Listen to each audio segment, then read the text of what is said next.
Director. Just to give you a little bit on Louisiana's background, in 2020, Louisiana, a Venezuelan immigrant, became a U.S. citizen while working on the Biden campaign in Florida.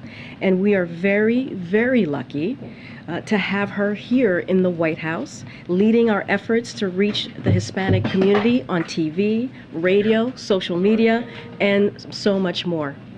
You can't hear me? Okay. Hello, hello. Oh, okay, so we need to fix... Hello? Hello, hello. Start from the top. All right, good afternoon, everybody. Today we have a special guest to kick us off for the start of the Hispanic Heritage Month. Luisiana Perez is the White House Hispanic Media Director. In 2020, Luisiana, a Venezuelan immigrant, became a U.S. citizen while working on the Biden campaign in Florida. And we are very, very lucky to have her here in the White House, leading our efforts to reach the Hispanic community on TV, radio, social media, and so much more. With that, I am so excited to bring her here to the podium. All yours, Luciana. Thank you, Karine. Gracias, Karine. Hola, mi nombre es Luisana Pérez Fernández y soy la directora de medios hispanos de la Casa Blanca. Hoy es el primer día del mes de la herencia hispana, un mes para celebrar la historia y los valores que la comunidad hispana aporta a nuestro país. Durante el mes nacional de la herencia hispana, reafirmamos que la diversidad es una de las mayores fortalezas de nuestro país. Nuestra gente enriquece los vecindarios, las artes y la fuerza laboral. Nuestra administración celebra las voces y los logros de la comunidad hispana no solo durante este mes, sino durante todo el año. También reconocemos las luchas e injusticias que enfrentan, especialmente aquellos ataques bajo la administración anterior. Cuando el presidente Biden asumió el cargo, se comprometió a promover las oportunidades y la equidad para todos en nuestro país, incluida la comunidad hispana.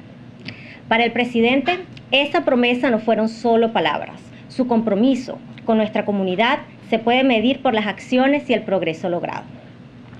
Gracias al presidente Biden, vimos la mayor caída en un año en el desempleo latino.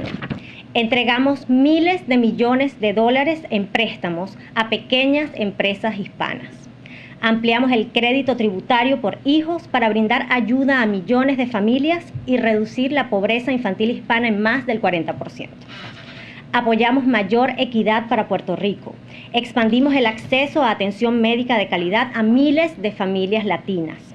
Organizamos las cumbres regionales de la Iniciativa Económica Latina de la Casa Blanca en todo el país. Protegimos y continuamos fortaleciendo el programa DACA, mientras seguimos la lucha para construir un sistema de inmigración justo, humano y ordenado.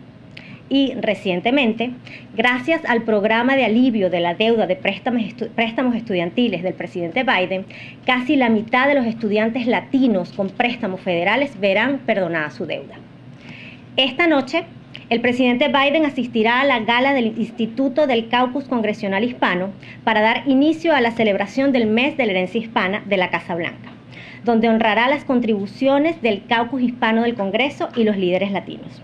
Durante su discurso, el presidente resaltará el trabajo que está haciendo la administración para crear y promover oportunidades para las familias latinas.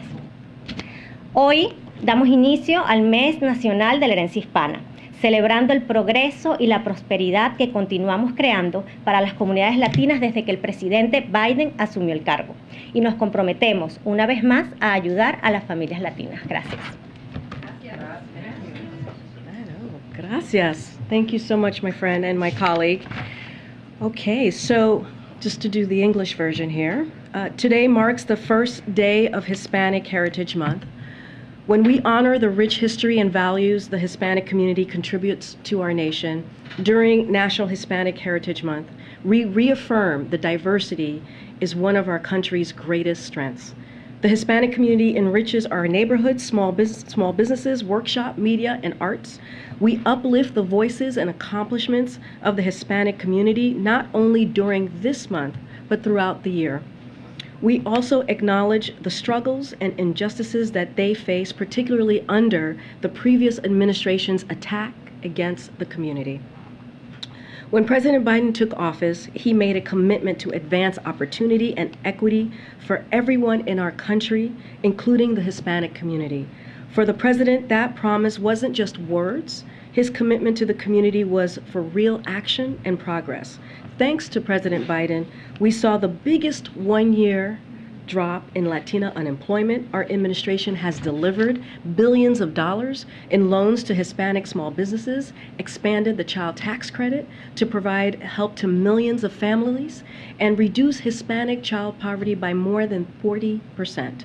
Expanded access to quality health care to thousands of Latino families, supported equity for Puerto Rico, hosted regional White House Latino Economic Initiative summits across the country, and protected and strengthened the DACA program while we continue the fight to build a fair, humane, orderly immigration system.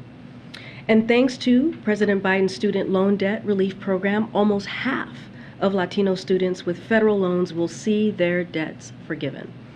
This evening, President Biden will attend the 45th Congressional Hispanic Caucus Institute Gala to kick off the White House celebration of Hispanic Heritage Month, where he will honor the contributions of the Congressional Hispanic Caucus and Latino leaders from across our nation, while highlighting the work the administration is doing to create and advance opportunities for Latinos and their families.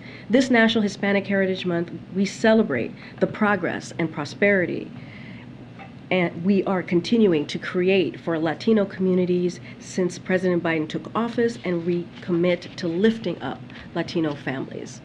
Thank you so much. Thank you so much, Luciana. All right.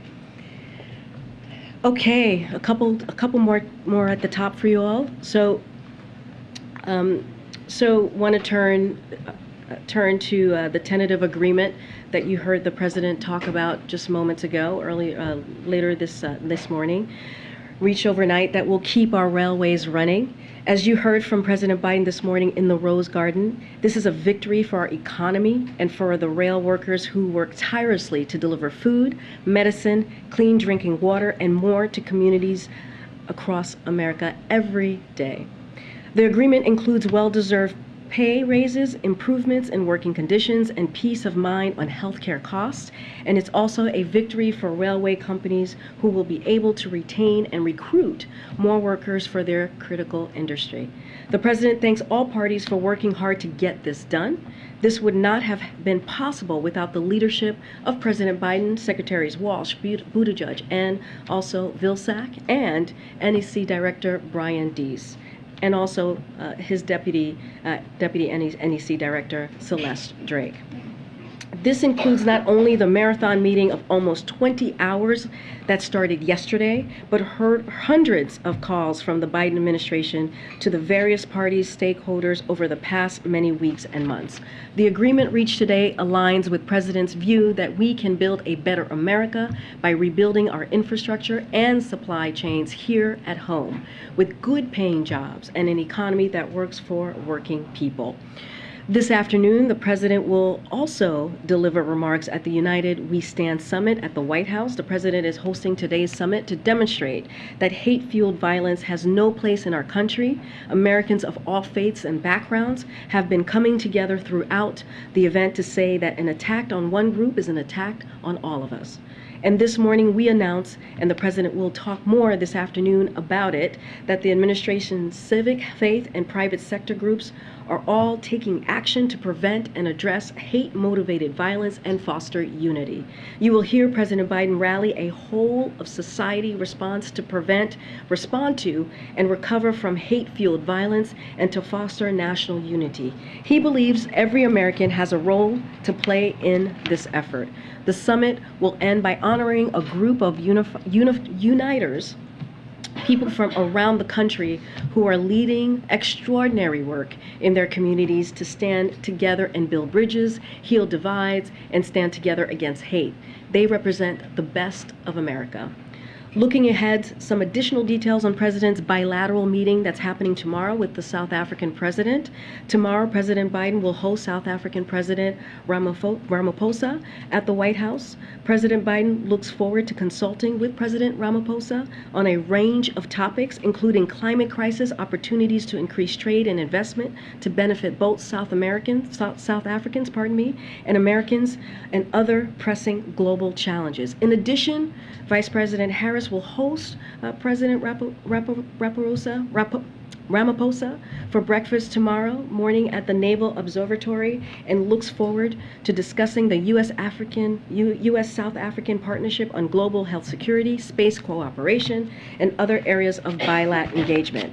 And finally, on Friday, tomorrow, President Biden will hold meetings at the White House with Brittney Griner's wife, Sherelle Griner, and Paul Whelan's sister, Elizabeth Whelan, to discuss his continuing commitment to bringing their family members home safely.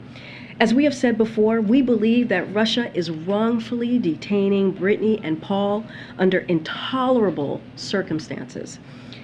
And as you know, we have been directly engaged with the Russian government through appropriate channels. We made a significant offer a couple of months ago through the same channels we used for Trevor Reed. We have followed up on that offer repeatedly and will continue to pursue every avenue to bring them home safely. With that, Darlene? Thanks, Karine. On the meeting tomorrow with the Griner and the Whelan families, is there anything more you can say about how we've gotten to this point where he's actually physically going to be in the same room with the families? It's something they've wanted for a long time. So one of the things that the president wanted to make clear is, and one of the reasons he is meeting with the families, is that he wanted to let them know that they remain front of mind and that his team is working on this every day, on making sure that Brittney and Paul return home safely. One family member was already scheduled to be in town, and the president wanted to meet with both of the families on the same day.